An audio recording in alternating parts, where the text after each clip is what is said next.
Dari Anas radhiyallahu anhu berkata, pada suatu masa di zaman Rasulullah, terdapat seorang lelaki yang ikut berperang bersama Rasulullah. Setiap kali ia kembali dari peperangan, ia segera turun dari kendaraannya lalu berjalan menuju Masjid Nabawi. Ia menunaikan syalat dengan sangat lama.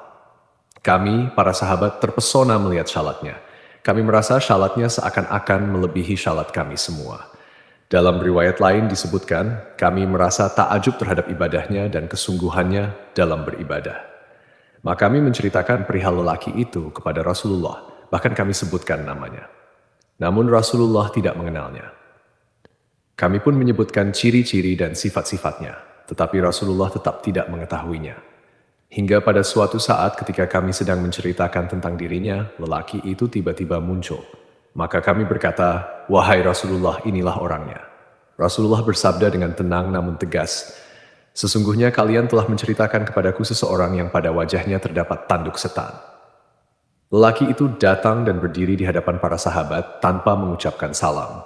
Kemudian Rasulullah bertanya kepadanya, aku bertanya kepadamu, apakah engkau merasa bahwa tidak ada seorang pun yang lebih baik daripadamu ketika engkau berada di dalam suatu majelis? Orang itu menjawab, benar. Setelah itu, ia segera masuk ke dalam masjid dan melakukan salat.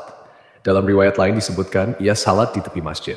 Maka Rasulullah bersabda, siapakah di antara kalian yang sanggup membunuh orang tersebut?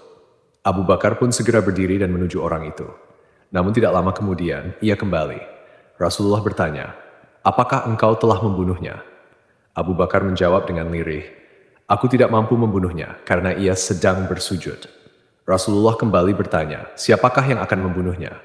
Umar bin Khattab berdiri dan menuju orang tersebut. Tak lama kemudian, Umar pun kembali. Rasulullah bertanya, apakah engkau telah membunuhnya? Umar menjawab, bagaimana mungkin aku membunuhnya, sedangkan ia sedang bersujud kepada Allah. Kemudian Rasulullah kembali bersabda, siapakah yang sanggup membunuhnya? Ali bin Abi Thalib segera berdiri dan menuju tempat orang itu berada. Namun ketika ia sampai, lelaki tersebut sudah tidak ada di tempat syalatnya.